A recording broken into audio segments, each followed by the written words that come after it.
Commander Jake Morrison stood on the bridge of the UES Thunderstrike, his coffee growing cold as he read through another stack of boring patrol reports. All the outer rim had been quiet for weeks, almost too quiet.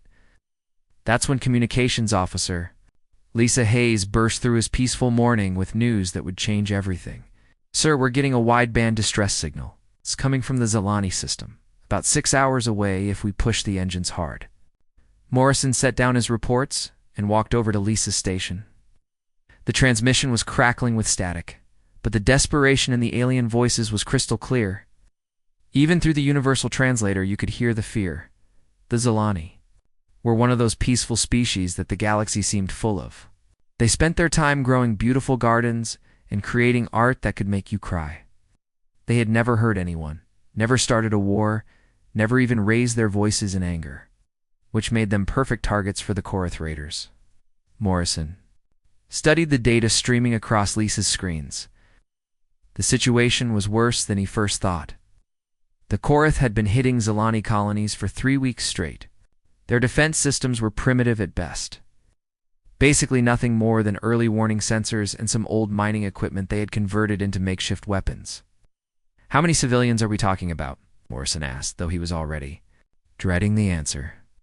Intelligence estimates put it at around 50,000 trapped on the main planet alone. Korath have orbital control, so nobody can get in or out. Morrison felt his stomach tighten. 50,000 innocent people, sitting ducks while pirates decided whether to ransom them or just kill them for sport. The Korath weren't known for their mercy. What about the Galactic Council? Surely they're sending someone. Lisa shook her head, and Morrison could see the frustration in her eyes. "The nearest council fleet is 18 days out, sir." But here's the interesting part. They actually forwarded this distress call directly to us. Morrison's jaw clenched so hard he thought he might crack a tooth. The Galactic Council had spent years treating humans like barely civilized barbarians. They called Earth the Deathworld, and acted like humans were too violent and unpredictable to be trusted with serious military operations. Council representatives would smile politely during diplomatic meetings and whisper about unrefined Deathworlders behind closed doors. But now, when peaceful aliens were dying and the Council's own forces were too far away to help, suddenly, they remembered that humans existed. Suddenly, those same primitive humans were worth calling. "Ignore us for years, call us savages, and now they want our help," Morrison muttered, but he was already moving toward the communications console. Lisa nodded grimly. "Seems like when people are dying, they don't care how refined their rescuers are." Morrison thought about those 50,000 Zilani civilians. Men, women, children, who had never done anything worse than pick flowers, were now cowering in shelters. While pirates circled overhead like vultures, the Council might be 18 days away, but humans were different. Humans didn't accept that good people should die just because help was inconvenient. "Get me Admiral Brooks on the Vengeance, Morrison," ordered, his voice carrying the kind of steel that made junior officers snap to attention. "Tell him we have a situation that requires immediate fleet action." While Lisa worked her magic with the communications array, Morrison stared out at the stars. Somewhere out there, innocent people were praying for salvation. The galaxies proper. Military forces were too far away to matter. But humanity had learned long ago that sometimes being proper wasn't as important as being fast. "Contact established, sir." "David, we've got Korath raiders hitting the Zilani system.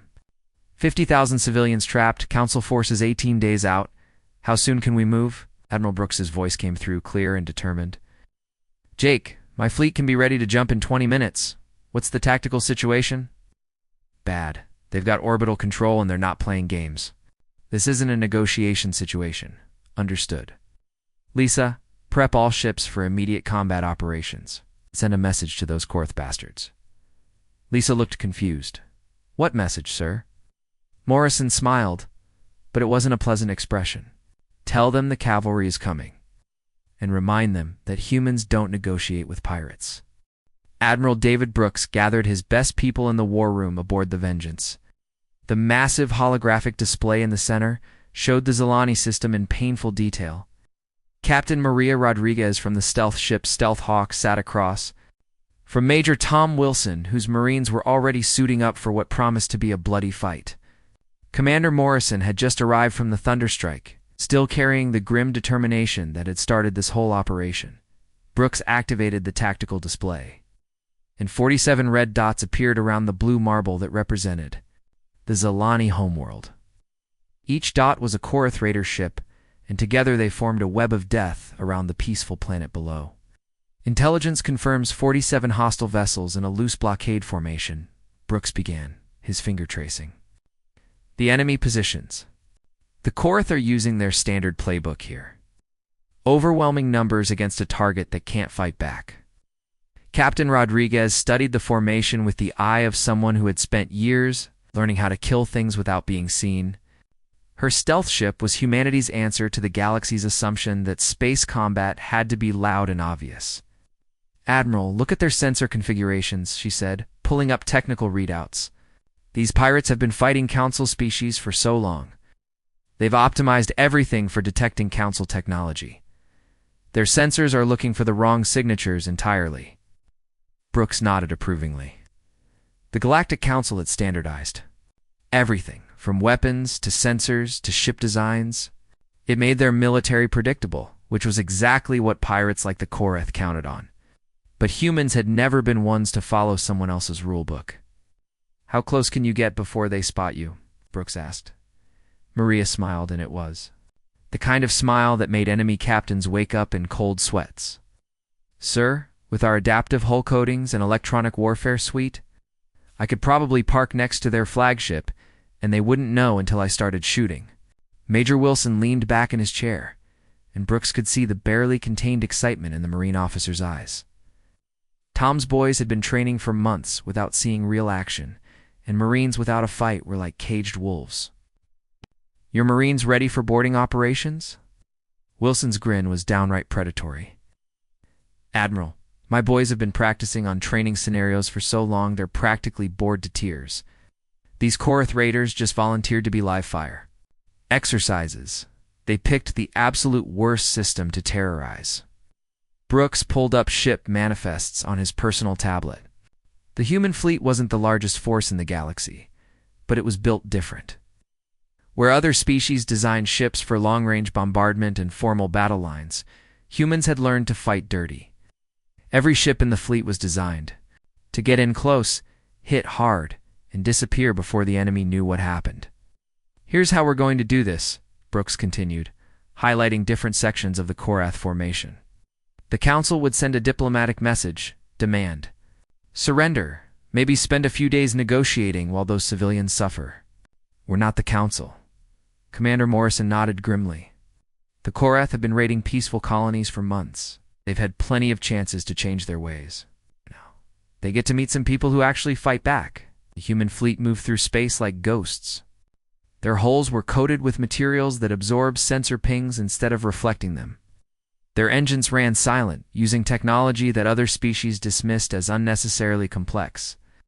While the galaxy's major powers built ships that announced their presence like floating cities, humans had learned the value of arriving uninvited. Captain Rodriguez monitored her stealth systems from the stealth. Her ship was practically invisible, a shadow sliding between stars. Behind her, the rest of the human fleet followed in perfect formation, their crews preparing for a fight that the enemy didn't even know was coming. The Korath Raiders continued their lazy patrol patterns around the Zilani homeworld, confident that no help would arrive for weeks. Their sensors showed empty space in every direction. They had no idea that 43 human warships were closing in, crewed by people who had grown up on a planet where everything tried to kill them. Major Wilson checked his equipment one final time. His Marines were already in their assault pods, waiting for the word to launch. They had trained for boarding actions against pirates exactly like these Korath scum. The raiders thought they were untouchable, sitting in their ships and terrorizing defenseless civilians. They were about to learn what happened when humans decided someone needed killing. The clock on the Vengeance's bridge read 0347 when Admiral Brooks gave the order that would change everything. "All units, weapons free. Show them what happens when you mess with innocent people." In the space around the Zilani homeworld, 47. Korath Raider ships continued their lazy patrol patterns. Their crews were relaxed, confident that no help would arrive for weeks. Some were probably playing cards or sleeping off their last raid. Their sensors showed nothing but empty space and the helpless planet below. Then the universe exploded around. Them human ships appeared out of nowhere, materializing from what had seemed like empty vacuum. The Korath had grown comfortable fighting council species, who always announced themselves politely and gave plenty of warning before attacking. It never faced an enemy that preferred surprise over ceremony. Commander Morrison's Thunderstrike was the first to open fire. The ship's weapon systems had been charging for the past hour, building up energy while remaining completely invisible to Korath sensors. 3 Korath destroyers were sitting in a neat line, their shields down and their crews unprepared. Morrison's first salvo hit them like a hammer. The lead destroyer's engines went dark immediately, leaving it floating helpless in space. Second ship managed to get partial shields up before Morrison's second wave of fire punched through its hull like tissue paper. The third destroyer tried to turn and run, but human weapons tracked faster than Korath ships could move. 3 targets neutralized, Morrison reported with grim satisfaction. Moving to secondary targets, Captain Rodriguez's stealth fighters were already deep inside the Korath formation, striking like invisible death. Her squadron had spent months training for exactly this kind of operation. While the big ships drew attention, the fighters went after the enemy's eyes and ears. Targeting their command ship's communication array, Rodriguez announced over the tactical channel. Her fighters' weapons were smaller than the big guns on the destroyers, but they were precise enough to cut through specific systems without destroying the whole ship. The Korath flagship's communication tower disappeared in a brief flash of light. Suddenly, the raiders couldn't coordinate their response or call for help. Rodriguez's wingmen took out their long-range sensors a moment later. Within seconds, the Korath fleet was blind and mute. Major Wilson's voice crackled over the comm. System from his assault pod. Boarding pods away. The boys are going visiting. 30 armored pods shot out from the human ships, each one carrying a squad of Marines who had trained their entire lives for close combat. The Korath had spent years terrorizing farmers and merchants who couldn't fight back. They were about to meet people who had grown up on a world where survival meant being tougher than everything else. Wilson's pod slammed into the side of the Korath flagship with enough force to punch through their whole armor. The Marine Major was first through the breach, his assault rifle already spitting fire at the confused pirates inside. The Korath wore crude armor that might stop civilian weapons, but human military gear was designed to punch through tank plating. Wilson's first burst dropped 3 raiders before they could even draw their weapons. Behind him, his Marines poured through the breach like a flood of controlled violence.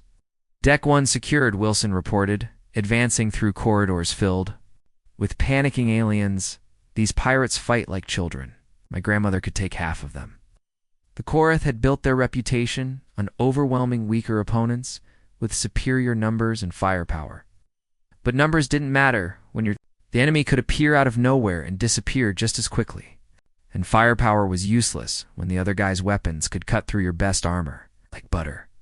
Within the first hour of fighting, 12 Korath ships had been either captured or turned into floating debris.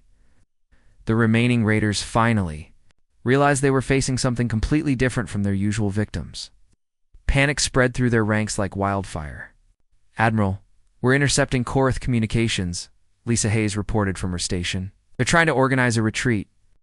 Admiral Brooks studied the tactical display, watching red dots scatter in all directions as the pirates abandoned their formation.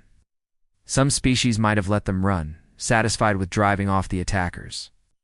But Brooks had studied the Korath's previous raids. He knew about the burned colonies and the civilians who had died screaming. These weren't soldiers fighting for their homeland. They were predators who made their living by torturing innocent people.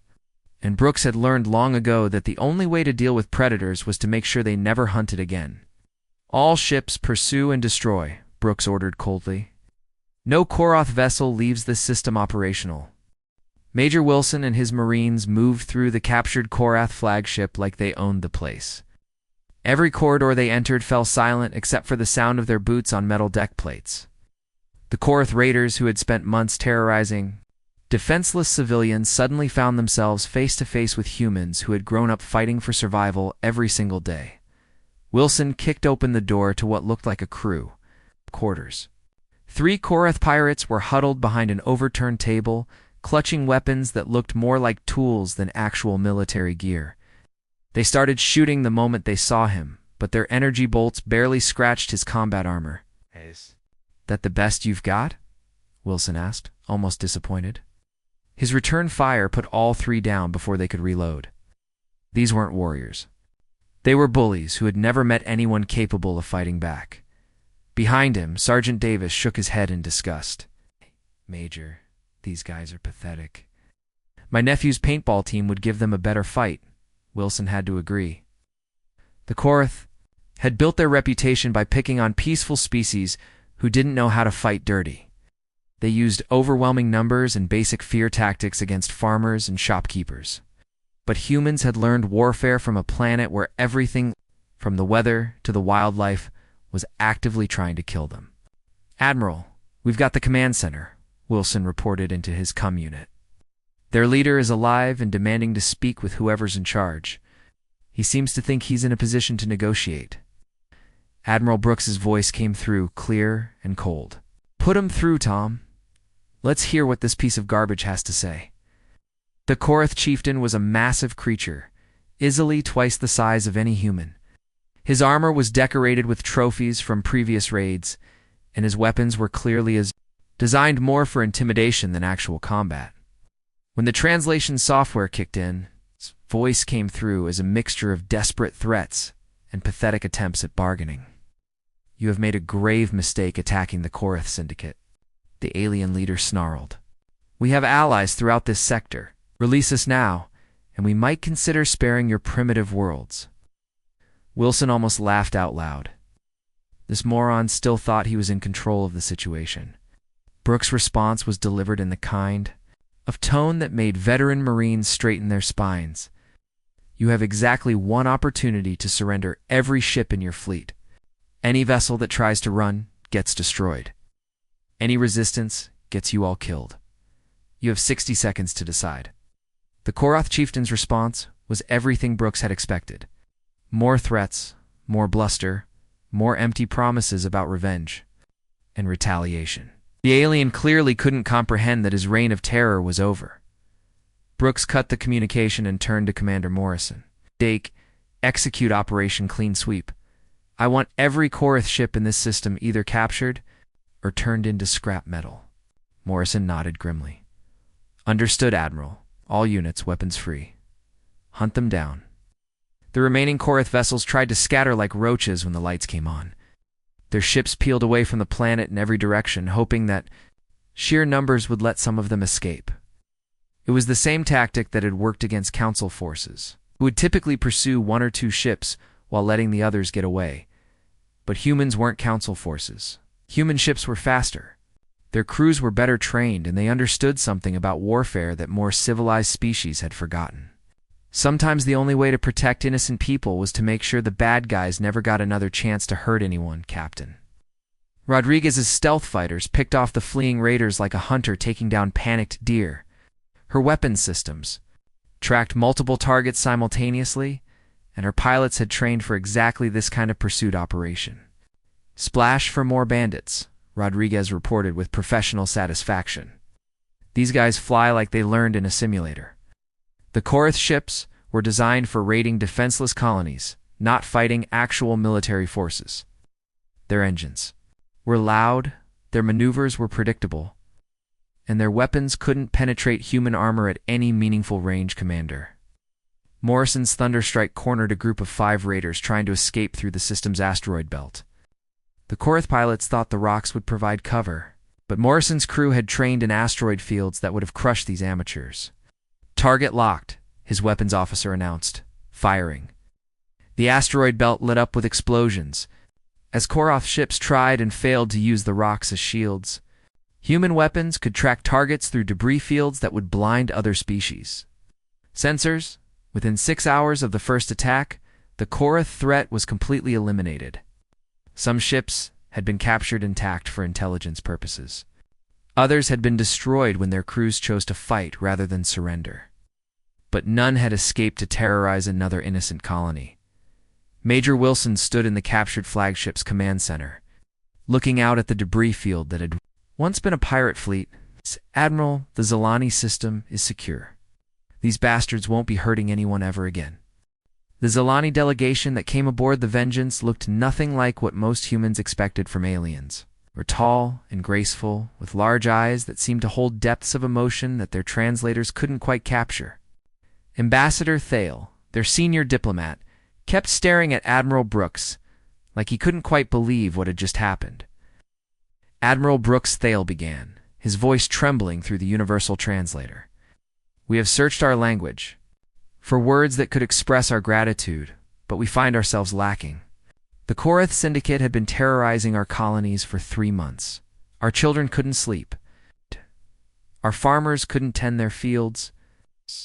Our artists stopped creating because beauty seemed meaningless when death could come from the sky at any moment." Brooks felt uncomfortable with the praise. He wasn't used to being treated like a hero. In his mind, the humans had simply done what needed doing. "Ambassador, the Korath made a choice to prey on peaceful people. That made stopping them our responsibility." Tao's large eyes widened even further, but the Galactic Council assured us that help would arrive. They said their procedures required careful consideration and proper authorization. They estimated another 18 days for their response fleet to arrive. "We had given up hope. The Council has their way of doing things," Brooks replied diplomatically. "We have ours."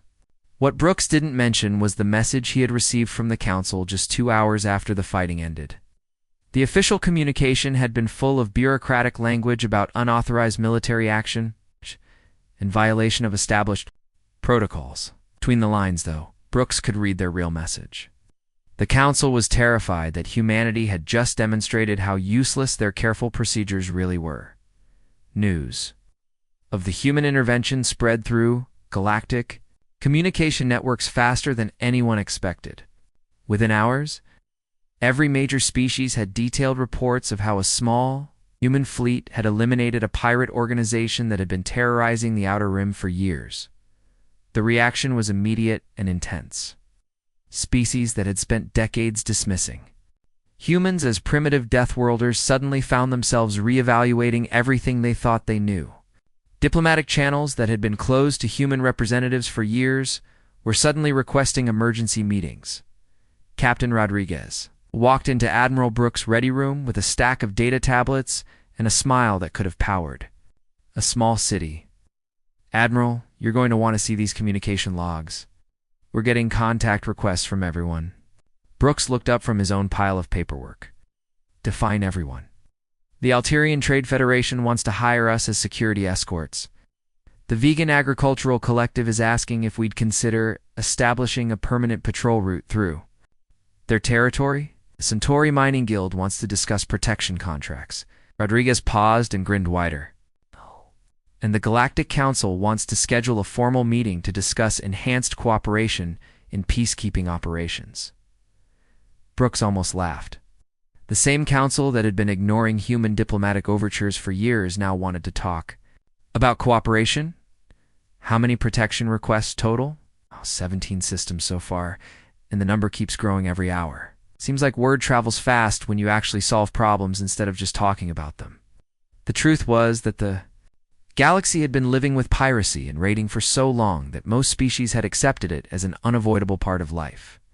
The Council's response to attacks on innocent civilians had always been the same: form a committee, debate proper procedures, authorize a response fleet, and arrive weeks later to count the bodies. Humans had just proved that another approach was possible. Could show up when people needed help, fight the bad guys, and actually win. Major Wilson joined them in the ready room, still wearing his combat armor from the boarding operations. "Admiral, I've been monitoring pirate communication channels across this whole sector. The chatter has completely changed." "How so?" Brooks asked. Wilson's grin was absolutely predatory. "They're scared, sir. Raiders who have been hitting civilian Targets for decades are suddenly talking about avoiding any system that might have human protection. Some of them are actually discussing going legitimate, rather than risk running into us. The implications were staggering. For the first time in galactic history, predatory species were reconsidering their career choices not because of laws or treaties, but because they were genuinely afraid of the consequences. Captain Rodriguez pulled up a star map showing the local sector. "Admiral, if even half of these protection requests are serious, we're looking at establishing humanity as the unofficial police force for this entire region of space." Brooks studied the map, thinking about the responsibility that would represent 50 systems full of peaceful species who had spent their entire existence being prey for more aggressive neighbors. They weren't asking for conquest or domination. They were asking for protection from the monsters in the dark. "Send a message to Earth Command," Brooks decided. "Tell them we're going to need more ships." The galaxy had learned something important. In the past 24 hours, the most dangerous predators didn't always make the worst neighbors. Sometimes they made the best protectors. And humanity had just announced to the universe that innocent people would never have to face monsters alone again.